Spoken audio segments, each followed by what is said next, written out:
श्री राधे गुरुजी हम लोगों ने जब पहला वीडियो डाला था तो बहुत से साधकों का प्रश्न आया कि बहुत से लोग ग्रस्त में हैं, संसार में हैं, तो उन लोगों की सबकी मनोकामनाएं होती हैं, इच्छा होती हैं। कोई रोग से ग्रसित है तो वो चाहता है रोग से मुक्त हो जाए, कोई नौकरी चाहता है, कोई धन चाहता है, किसी को पुत्र की कामना है।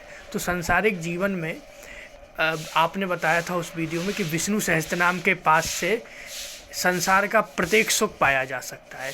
तो व्यक्ति को विष्णु सहस्त्रनाम की पाठ किस विधि से करना चाहिए कि उसकी मनोकामना शीघ्र से शीघ्र पूरी हो जाए?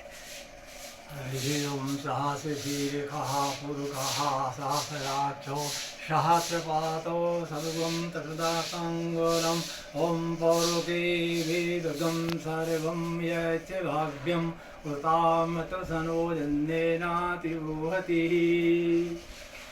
ये विष्णु भगवान के संबंध में प्रश्न किया है। विष्णु भगवान का तो अनंत है, 7,000 से अक्षर, जले विष्णु थले विष्णु हैं। इस प्रकार भी कहा गया है इनके स्वरूप के लिए।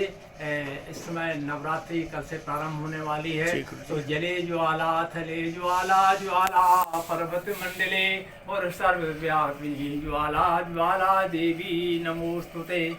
इस चैत्र की नवरात्रि में भगवान विष्णु के सहस्र नाम का पाठ शब्दपूर्वक किया जाए तो लक्ष्मी जी बड़ी कृपा करती है।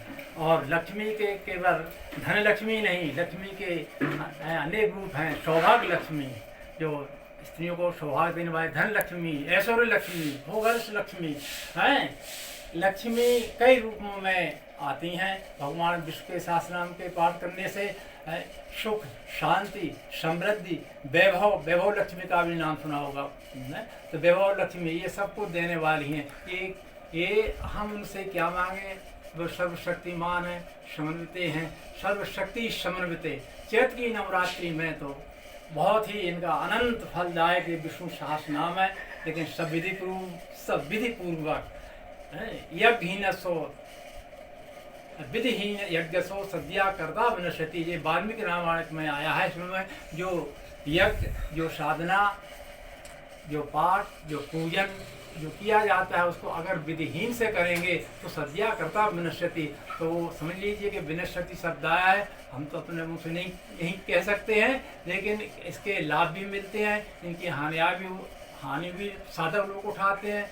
और जो विधान पूर्वक किसी साधक के संरक्षता में जो अनुष्ठान किया जाता है वो अधिक बलवान, अधिक फलवती, फल देने वाला होता है।